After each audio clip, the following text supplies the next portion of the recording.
Hi everyone, welcome back to our YouTube channel. So आज हम discuss करेंगे जो हमारे 8.1 यानी कि जो ट्रिगोनोमेट्री टॉपिक चल रहा था उसका यानी कि 8.1 का क्वेश्चन नंबर 9 डिस्कस करेंगे। 8 तक हमने कर लिया था, उसमें से मैंने एक क्वेश्चन स्किप करवाया था जो था 6, वो भी हम बाद में करेंगे, ठीक है। तो क्वेश्चन नंबर 9 देखो, उसमें क्या दे रखा है, एक ट्रायंगल एबीसी, यानी कि आपके पास क्या है, एक ट्रायंगल एबीसी है जिसमें राइट एंगल कहाँ पर बना हुआ है, बी पर बना हुआ है। कहाँ पे बना हुआ है, बी पर बना हुआ है। इफ tan a की वैल्यू कितनी दे रखी है, 1/√3। तो आपको इनकी वैल्यू क्या करनी है, फाइंड आउट करनी है। तो सबसे पहले क्या करोगे, आप ट्रायंगल बनाओगे ए बी सी, और राइट एंगल कहाँ पे बना हुआ है, बी पर बना हुआ है।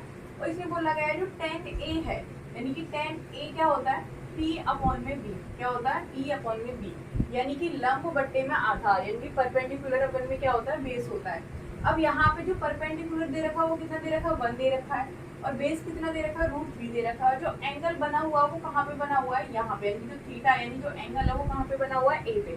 तो बेस क्या हो जाएगा, ये √3 हो जाएगा, और ये परपेंडिकुलर क्या हो जाएगा आपका 1। क्लियर हुआ। अब आपको क्या निकालना, हाइपोटेन्यूज निकालनी है। तो पाइथागोरस अप्लाई करोगे आप, पाइथागोरस अप्लाई करोगे तो √3 का होल स्क्वायर प्लस 1 का होल स्क्वायर इक्वल्स टू में इसको x मान लो। तो √3 में ये कैंसिल आउट हुआ, 3 प्लस में 1 इक्वल्स टू में x का स्क्वायर, और यहाँ पे 4x का स्क्वायर, यानी कि 2, यानी कि x की वैल्यू कितनी आ गई आपके पास, 2 आ गई, यानी कि जो आपकी तीसरी वाली साइड है वो कितनी आ गई, 2। आपको पाइथागोरस थ्योरम आनी चाहिए। ये आपको कैलकुलेशन में यहाँ पे करके दिखा रही हूँ, ठीक है। आपको क्या करनी है, ये अलग से सॉल्व करनी होती है, ये आनी चाहिए, ये जरूरी है। इसके बाद जब आपने ये 2 निकाल लिया, यानी कर्ण यानी कि हाइपोटेन्यूज कितनी आ गई, 2। अब आपने वैल्यू कहाँ पे पुट करनी है, यहाँ पे। फर्स्ट कंडीशन में क्या दे रखा है, साइन ए, तो क्या होता है, p/h होता है, multiply cos c, cos c क्या होता है, b/h होता है, यानी कि लंब बट्टे में कर्ण, आधार बट्टे में कर्ण, प्लस उसके बाद क्या है, cos a, तो cos a क्या होता है, b/h, और साइन c यानी कि p/h। पहले आपने इनके रेशियोज लिखने हैं, उसके बाद आपने इसमें वैल्यू पुट करनी है। यहाँ देखोगे कि जो साइन a है वो p/h है, यानी कि परपेंडिकुलर अपॉन में हाइपोटेन्यूज। तो जो साइन एंगल कहाँ पे बन रहा है, a पर बन रहा है, तो परपेंडिकुलर कौन सा होगा, ये वाला होगा उस कंडीशन में। क्लियर हुआ। तो क्या आ जाएगा, 1/2 इंटू cos c। अब यहाँ आपने देखना cos c, यानी कि जो एंगल है वो कहाँ बना हुआ है, cos के लिए यहाँ पे। तो बेस क्या हो जाएगा, ये, और लंब क्या हो जाएगा, ये, यानी कि बेस ये हो जाएगा, परपेंडिकुलर ये हो जाएगा। जब एंगल कहाँ पे बनेगा, c पर बनेगा, तो b/h, तो यानी कि 1/√3। क्लियर हुआ। सॉरी, 1/√3 नहीं, 2 आएगा, b/h।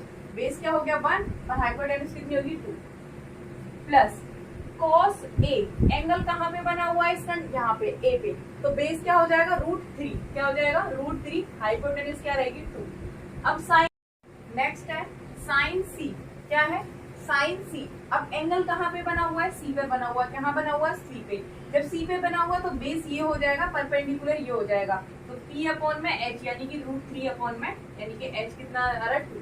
अब इसको सॉल्व करोगे तो 1/4, यहाँ पे आ जाएगा, जब सेम की मल्टीप्लीकेशन करते हो 3/4। सॉल्व करोगे आप इसे तो डिनोमिनेटर सेम है, 3 और 1 4/4, यानी कैंसिल आउट हो गया, आंसर कितना आ जाएगा, 1। ये तो था हमारा फर्स्ट पॉइंट। अब सेकंड पॉइंट में क्या है, cos a cos c sin a sin c। कर लोगे, इजी है, चलो मैं ही करा देती हूँ इसको भी। cos a क्या होता है, b/h into cos c b/h minus sign a p/h into p/h। यहाँ पे आपने पहले रेशियो लिखने, उसके बाद आपने देखना है एंगल कहाँ पे बन रहा है, यही इंपॉर्टेंट है। यहाँ पे a पर बना हुआ है, तो a पर बना हुआ है तो बेस क्या हो जाएगा, √3, यानी कि √3, और हाइपोटेन्यूज क्या है, 2 इंटू cos c, एंगल कहाँ पे बना हुआ है, c पे, तो बेस क्या हो जाएगा, 1/2। क्लियर। नेक्स्ट है साइन a, तो साइन a पर एंगल बना हुआ है तो परपेंडिकुलर कितना हो जाएगा, 1, और हाइपोटेन्यूज कितनी हो जाएगी, 2। साइन c पर बना हुआ है तो बेस क्या हो जाएगा, ये, परपेंडिकुलर कितना हो जाएगा, यानी कि √3/2।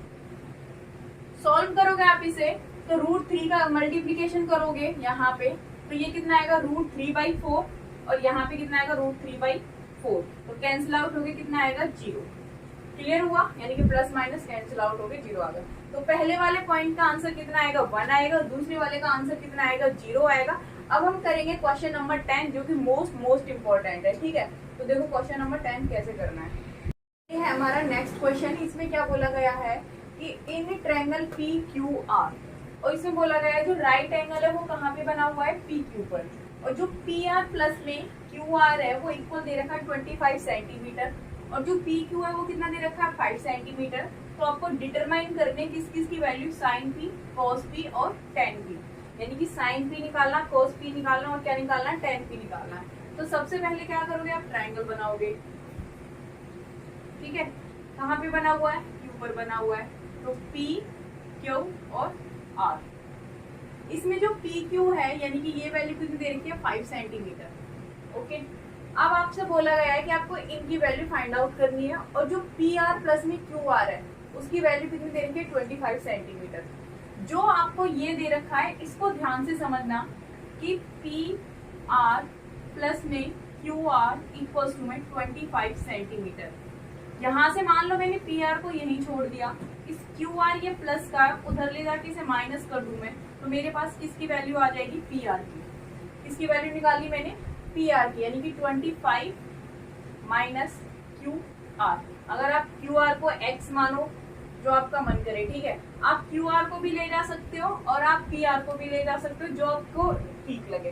तो यहाँ से पी आर की वैल्यू कितनी निकाली, 25 माइनस में क्यू आर का होल स्क्वायर। अब आपने क्या करना है, अप्लाई करनी है पाइथागोरस थ्योरम। पाइथागोरस के अकॉर्डिंग क्या हो जाएगा, यानी ये 5 का स्क्वायर प्लस बेस कितना है, क्यू आर, तो क्यू आर का whole square equal P R का होल स्क्वायर कितना है, 25 माइनस में क्यू आर का whole square. Is that clear, यहाँ तक क्लियर हो गया।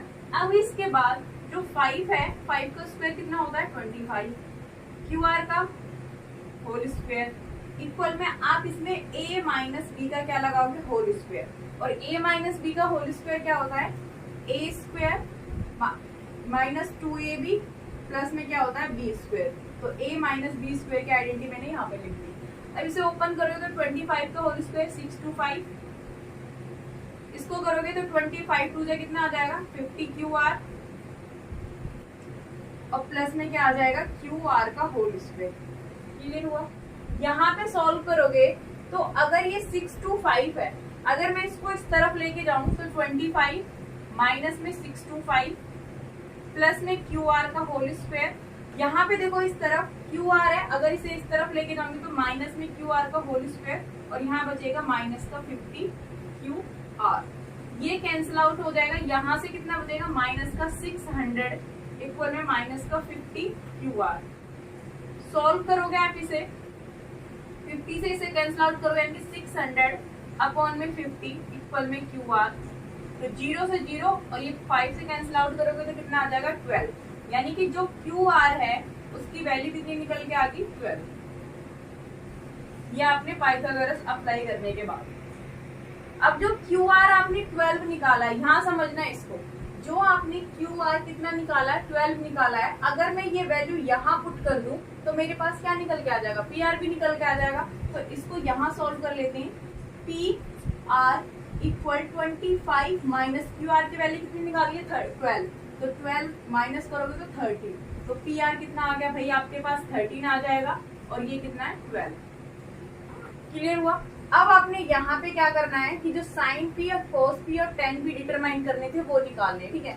तो साइन पी क्या होता है, पी अपॉन में एच, यहाँ लिख लो, साइन पी क्या हो जाएगा, पी अपॉन में एच। और जो एंगल बना हुआ वो कहाँ पे बना हुआ है, पी पर बना हुआ है। कहाँ पे बना हुआ है, पी, यानी कि यहाँ पे। तो परपेंडिकुलर क्या हो जाएगा, 12, और हाइपोटेन्यूज कितनी हो जाएगी, 30।